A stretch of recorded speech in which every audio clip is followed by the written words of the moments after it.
நமஸ்காரம். 1000 நாமங்கள் 1000 கதைகள் 312வது திருநாமம் ஷிகண்டினே நமக. வேதாந்தங்களில் கரை கண்ட மகானான வேதாந்த தேசிகனிடம் வாதம் செய்ய வந்த ஒரு பண்டிதர் நானே கடவுள் என்று கர்வத்துடன் சொல்லி வந்தார்.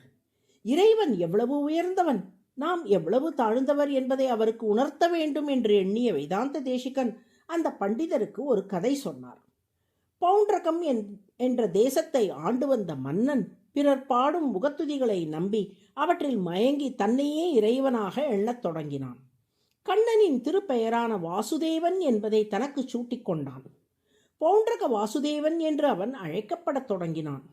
இவற்றோடு நில்லாமல் கண்ணனைப் போலவே சங்கு சக்கரங்கள் முதலிய ஆயுதங்களை தயாரித்து தன் தோள்களில் ஒட்ட வைத்து கொண்டான். மார்பில் ஸ்ரீவத்சம் என்ற மருவை உண்டு பண்ணி கொண்டான். வைஜெயந்தி மாலையை கழுத்தில் அணிந்தான். ஆதிசேஷன் வடிவில் படுக்கையை உருவாக்கினான். கருடனின் வடிவில் தனது தேரை வடித்தான். தனது மந்திரிகளுக்கு எல்லாம் இந்திரன், சந்திரன் உள்ளிட்ட தேவர்களின் பெயர்களை சூட்டி தன்னை தேவாதி தேவனான வாசுதேவன் என்று சொல்லிக் கொண்டான். இவற்றோடு நில்லாமல் துவாரகையை ஆண்டு வந்த கண்ணபிரானுக்கு ஒரு கடிதம் எழுதினான்.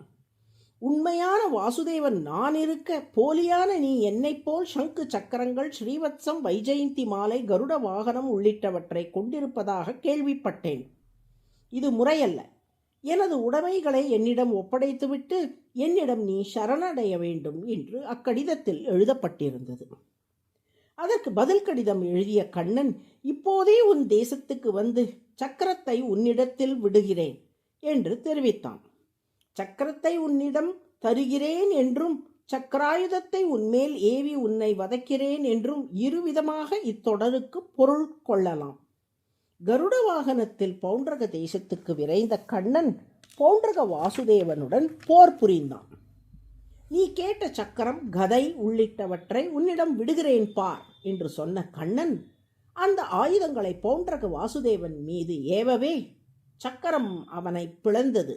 கதை அவனை கீழே தள்ளியது. கருடன் அவன் கொடியை சாய்த்தார். போலி தோற்றது, உண்மை வென்றது. இக்கதையை நினைவு கூர்ந்த தேசிகன், பவுண்டரக வாசுதேவனைப் போல் நானே கடவுள் என்று சொல்லிக்கொண்டால் அழிவுதான் உண்டாகும். இறைவன் மிக பெரியவன். ஜீவாத்மாக்களான நாம் இறைவனாக ஆகவே முடியாது. இறைவனை எதிர்த்து நின்று யாராலும் வெல்லவும் முடியாது. வெற்றி திருமகன் என்றும் இறைவன் ஒருவனே என்று அந்த பண்டிதருக்கு விளக்கி ஒரு ஸ்லோகமும் சொன்னார். அதன் பொருளாவது, ஊழிக்காலத்தில் ஆலமர இலையில் கண்ணனாக இறைவன் தோன்றினான் அல்லவா? மிகப்பெரிய மலைகளை கூட சாய்க்கவல்ல கோரமான அந்த ஊழி வெள்ளத்தால் கண்ணன் துயின்ற அந்த ஆலிலை ஏதாவது செய்ய முடிந்ததா? ஆலிலையே ஏதாவது செய்ய முடிந்ததா? ஏனெனில் யாராலும் வெல்ல முடியாத மேன்மையோடு கூடியவன் இறைவன். அந்த மேன்மைக்கு அடையாளமான கிரீடத்தை அணிந்து தலைவன் என்று சொல்லிக்கொள்ள தகுதி படைத்தவனும் அந்த இறைவனே ஆவான். நாம் கிரீடத்தை அணிவதோ தலைவன் என்று சொல்லிக்கொள்வதோ பொருந்தாத ஒன்றாகும் என்று சொல்லி அந்த பண்டிதருக்கு உண்மையை புரிய வைத்தார் தேசிகன். ஷிகண்ட என்றால் தலையில் அணிந்திருக்கும் ஆபரணம் அல்லது கிரீடம் என்று பொருள்.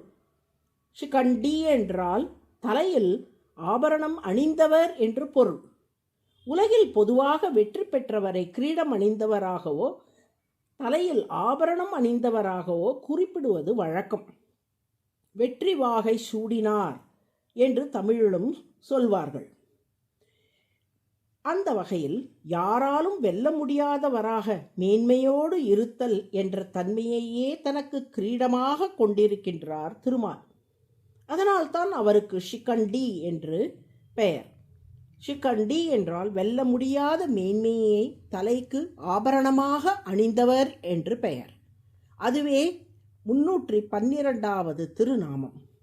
ஷிகண்டினே நம என்று தினமும் சொல்லி வரும் அன்பர்கள் வாழ்வில் மேன்மேலும் வெற்றி பெற்று வெற்றி வாகை சூடும்படி திருமால் அருள் புரிவார். நாராயண நாராயண.